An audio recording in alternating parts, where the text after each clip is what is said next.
جب اسماعیل علیہ السلام نے اپنے باپ حضرت ابراہیم علیہ السلام کا حکم مان کر اپنی بیوی امرا کو طلاق دے دی تو ان کے دوسرے حکم کی تعمیل بھی واجب ہوئی کہ وہ اس کی جگہ دوسری بیوی بیاہ لائیں۔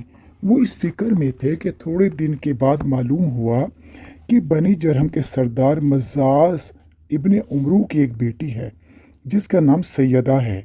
یہ نہایت خوبصورت اور نیک سیرت ہے۔ اپنی نیک بختی، ایثار اور تمام اخلاقی اوصاف میں مکہ کے رہنے والوں میں اس کا جواب نہیں۔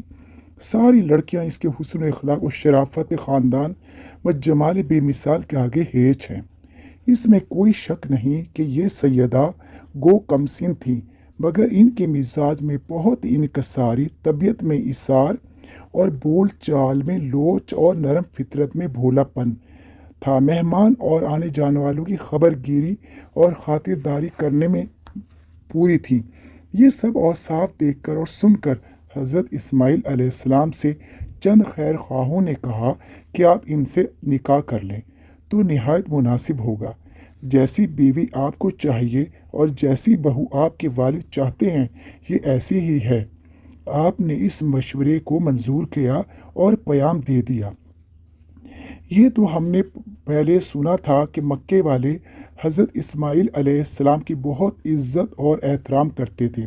ان کا خیال تھا کہ یہ اللہ کے خاص بندے ہیں اور زمزم میں صرف انہی کی برکت سے پانی ہے۔ وہ ہر وقت آپ کی خدمت گزاری میں کوتاہی نہ برتتے تھے۔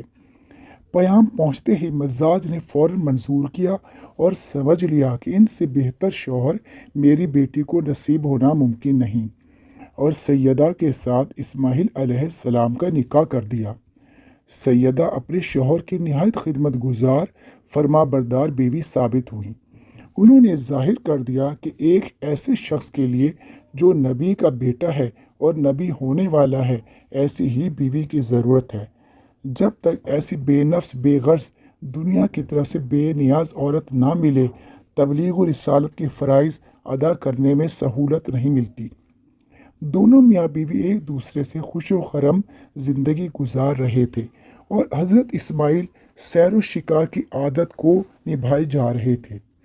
حسب معمول اس دفعہ جو حضرت ابراہیم علیہ السلام تشریف لائے تو پھر حضرت اسماعیل شکار پر گئے ہوئے تھے۔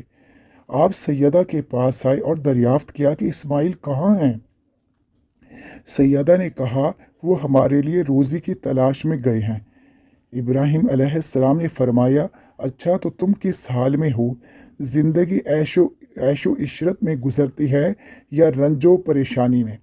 اسماعیل کی ذات سے تمہیں کسی قسم کی کوئی شکایت تو نہیں؟ سیدہ نے کہا ہم بہت اچھی حالت میں، خوشحالی اور ثروت اور اطمینان ہمارے شریک حال ہے۔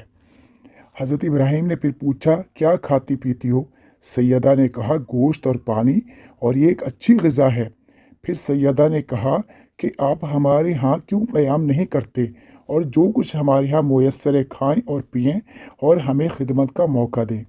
یہ بھی روایت ہے کہ جب ابراہیم علیہ السلام ان کے یہاں آئے تو سیدہ نے عرض کی کہ آپ اتریں تو میں آپ کا سر دھوں۔ اس زمانے میں رواج تھا کہ جو شخص سفر سے تھکا ماندہ گھر آتا تو لوگ اس کا سر دھوتے تاکہ اس کی تھکن اور خستگی دور ہو جائے، مگر ابراہیم علیہ السلام اپنی سواری سے نہ اترے۔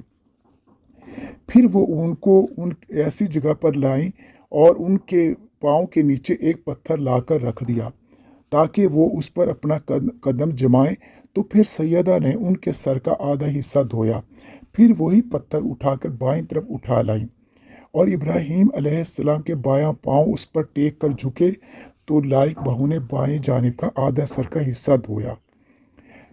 ابراہیم علیہ السلام کے دونوں قدموں کے نشان اس پتھر پر بنے رہ گئے، اور یہی اب تک مقام ابراہیم کہلاتا ہے جو حرم شریف میں نصب ہے۔ اس کے بعد ابراہیم علیہ السلام نے فرمایا جب تمہارے شوہر آئیں تو ان کو میرا سلام پہنچانا اور یہ کہنا کہ اپنے دروازے کی یہ چوکھٹ قائم رکھیں۔ پھر وہ چلے گئے۔ جب حضرت اسماعیل علیہ السلام تشریف لائے تو آپ نے دریافت کیا کیا کوئی آج ہمارے ہاں آیا تھا؟ بیوی نے کہا ہاں، ایک بوڑھے آدمی